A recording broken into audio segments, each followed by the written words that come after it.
You're watching Drakewing Gaming. Enjoy the video. Hey guys and gals, Never here from Drakewing Gaming. It's Mount Toward the Gaming Dragon today. I'm coming back at you with the Let's Play episode of Conway, Julian's Path. So yeah, let's go ahead and jump right back in, shall we? Alarm chain, you were up, and let's go. Alright. Samuel slides up against you, patting you on the back gently. How are you holding up? What do you think?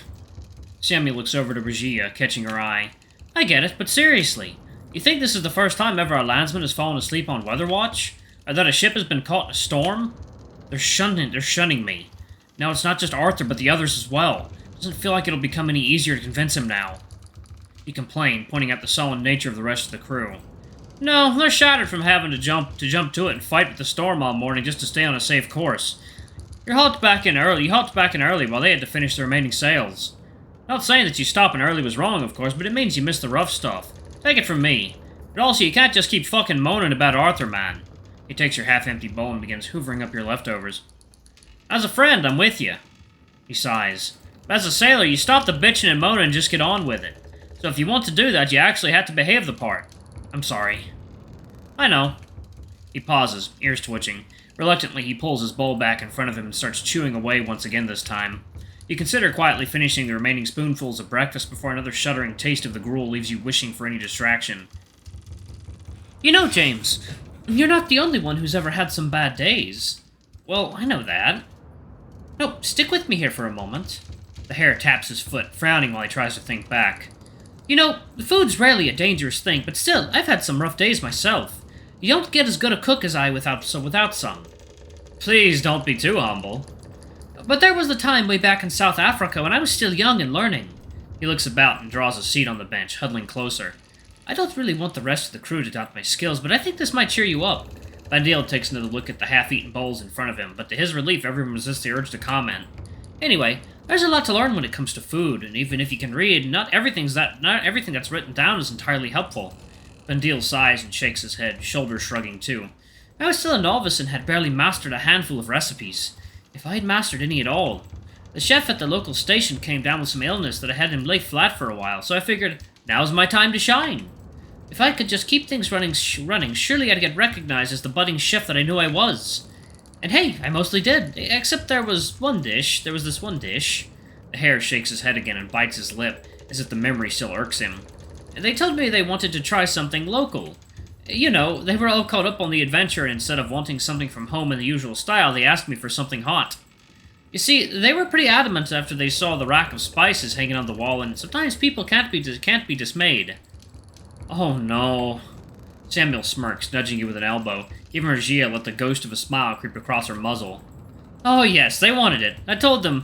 They said they would settle for nothing less.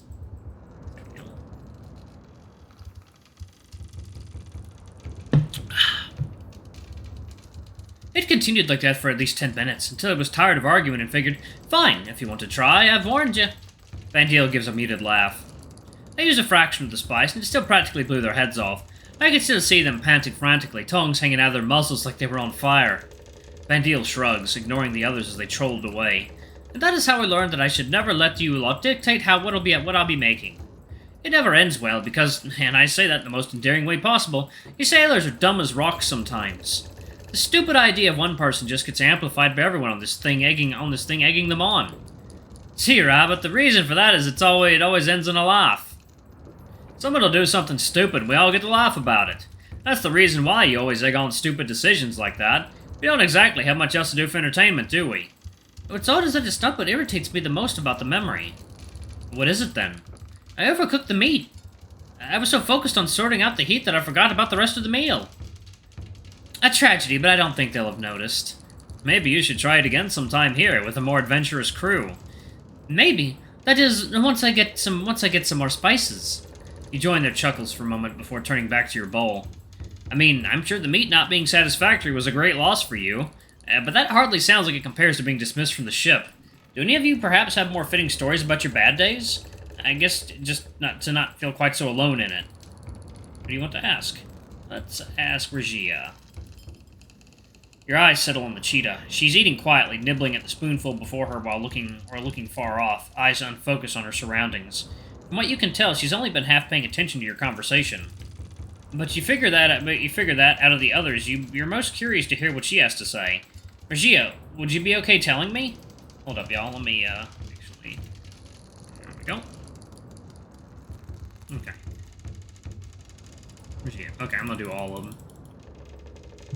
Okay. Regia blinks, tail twitching behind her. She runs her eyes up and down you for several moments, considering whether to engage.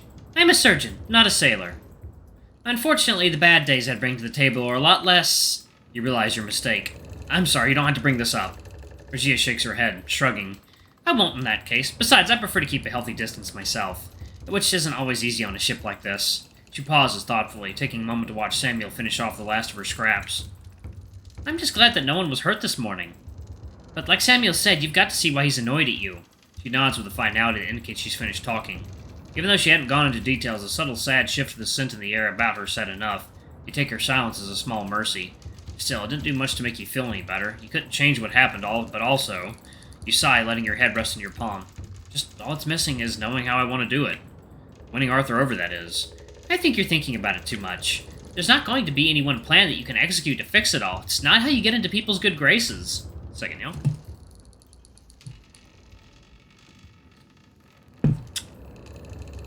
Okay. We'll do Samuel. What about you, Samuel? The maned wolf takes a minute to finish chewing the last bits of their meal. He licks his lips and takes a long drink from the wooden cup. Well... Samuel pauses, scratching his head as he racks his brain for an example. I've been about long enough, there's a few that come to mind. But there's this one time I was told a ship came to port to take on some new recruits. Sounds familiar. This wasn't the nice volunteering you did. Sometimes the Navy would go and press gang guys into joining. Literally drag you howling, kicking, and screaming onto a ship to work and fight. So imagine being pulled from your home, made to serve for years on end, and paid less than you are now. A lot more than can go wrong when part of your job is to work the guns or fight. Samuel shudders, the fur on the back of his neck bristling. I've heard even worse things about the food. Point is, you've not got it so bad, even if they think you're at your lowest now. Samuel shrugs and folds his ears back. As for myself directly? Which one was pretty bad? I once fell from the rigging. I was being silly and didn't want to be the new sailor that took the lubber's hole. Did the whole spiel.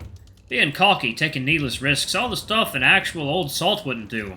Or at least know enough to realize when they take those risks, and if it is actually a situation where they have to take them. Instead of being seen as brave, one of the hands caught me as I fell and told me I was a fucking idiot. Which, yeah, point taken, Jack. Still am, but the brush with death wakes you up to it like nothing else.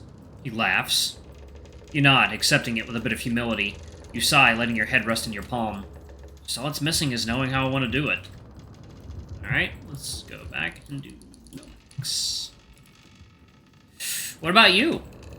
You look over the wild dog, in his smart black and gold clothing, trying to steady himself against one of the beams. What do you mean? He sighs heavily, poking at his food, clearly put off by the unceasing swaying, pitching, and rolling of the ship. It's not quite obvious. His tone is unfriendly, other than the usual. Perhaps he too heard from the crew about what had happened, and for a moment you regret asking him at all. Before you can make apologies and forget the whole thing, he continues. Well, I hate to say it, but the answer to your question is most certainly the whole trip. No offense to present company included. The storm isn't exactly making it any better. The wild dog sighs, the sound ending with a characteristic squeak from his species. None taken. Samuel smirks, taking a moment to flash a grin between yourself and Regia. To be quite honest, ending up about this ship really is the culmination of some unfortunate circumstances. Botany is, well, at least for many of us, not the most stable endeavor, and most of my work comes from the apothecary business. He folds his ears back, embarrassed that his situation would be by far better off than most. My patron was, well, still is, I suppose, a wealthy provider of botanical ingredients for a variety of medicinal salves. I'm sure you might be familiar with some of them. Regia, was it? He takes a moment to look over the cheetah, who nods slowly. Let's do coffee this time. Alrighty. I have some idea, yes, but I don't think this is quite the company for that topic. That's fair. Anyway, before all of this, I used to be quite comfortable. I was paid to cultivate and tend to the more exotic and fickle specimens, working in this beautiful house in the countryside. Peace and quiet, and so many interesting plants. The wild dog adjusts the neatly balanced glasses on his muzzle, leaning his head in his paws and looking off to somewhere far away. The memory must be pleasant enough that his body relaxed, losing the tension that had kept him like a tense wire. I was quite happy there doing my work, learning more, making notes and observations. Then my patron fell in hard times. She sold the house, the one I was residing in, and sent me on this journey. I'm here trying to find something remarkable halfway around the world for her, all in the hopes that it'll prove more effective than the new chemicals starting to take hold. That's largely because I'm afraid they tend to be more effective, and cheaper too. That may very well be. I just wish that it wouldn't lead me on whatever this fool's errand is. She is a bit of an odd lady, but I guess she views this as an opportunity for the business. A chance for me to find something, anything that is not widely known in Europe. Some sort of mystical, exotic plant, I suppose. She always talks about how people there practice and draw from their oneness with nature. I guess it is just an enticing thought for someone in the business of making and selling medicine. Something that cures every ailment known to the world, which naturally could only be found on the other side of the globe. And, well, I have been given the simple task of finding it. Simple. So, she's shipping you across the globe to another residence in South Africa to save money? I might have to adjust my own views on her products even further if that is her solution to the problem. And you just went along with it? Well, I owe her for what she provided me with, I guess. So I agreed and said that I would try. Max dips his head, busying himself from contemplating the personal implications of that future out loud. You sigh, letting your head rest in your palm. Just all that's missing is knowing how I want to do it. Winning Arthur over, that is. And I think you're thinking about it too much. There's not going to be any one plan that you can execute to fix it all. It's not how you get into people's good graces. Well, I have to do something. Time isn't exactly on my side. Come to think of it, Sam, Perce mentioned something to me. Samuel doesn't finish chewing before he speaks up, rubbing out some stiff spot on their neck. Blackborough? You nod. What did he tell you? Well, essentially that it might be worth a shot to try and pay him off. Arthur, that is. I guess you could try that. You wouldn't be the first one. Can't say that I'm necessarily in favor of it. It feels, I don't know, icky, I guess. When the reason you are tolerated is for whatever presence you bring, you know? But that's just me. Some grease helps makes the wheels spin, even on the ship.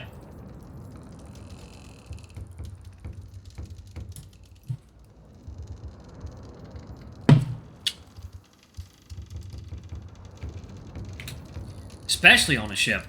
And many a conflict has been solved over a bottle, something to smoke, good food, or whatever it may be. Though you're a farmer's boy, are you not? What do you want to bring him? Perce mentioned alcohol. Of course, did he also offer you a deal on some? Kind of, yeah. Convenient. You don't sound like the closest of friends. He's a bit of an ass. I won't tell you no, I'm not your mother after all. I'm just saying that he's a bit of an ass. For a moment you just sit there, allowing your thoughts to stew. You console yourself by running your claws through your fur, stretching the back of your neck as you try to figure out what you want to do. Friends or not, if it will help you solve this issue, then why not? Would hard work really be enough? So far, all evidence appears to be to the contrary. Claw through your mind, trying to find that right answer as if it would manifest itself if you just think about it that little bit harder. Alright, y'all, I'm actually going to pause it right there. Thank y'all so much for watching. Don't forget to like, comment, subscribe, ring that notification bell, and check out our Patreon if you can. It always helps. Before I go, I'm going to give a quick shout-out to our lovely bronze tier patrons. Thank you all if I do for the channel. We greatly appreciate your support. Thank you to our silver tier patron, Cade Summer. Thank you above and beyond. It's greatly appreciated. Thanks to our 3 gold tier patrons, Zeke, Toby, and Blue Wolf Alpha. Y'all are awesome. We love you. Thank you for subbing to Ultimate Tier. Anyway, if y'all want to get your names in the credits, get access to all of our unsafe for contents as little as $5. Alrighty, I love you all, and I'll see you all in the next video. Excuse me. Bye-bye.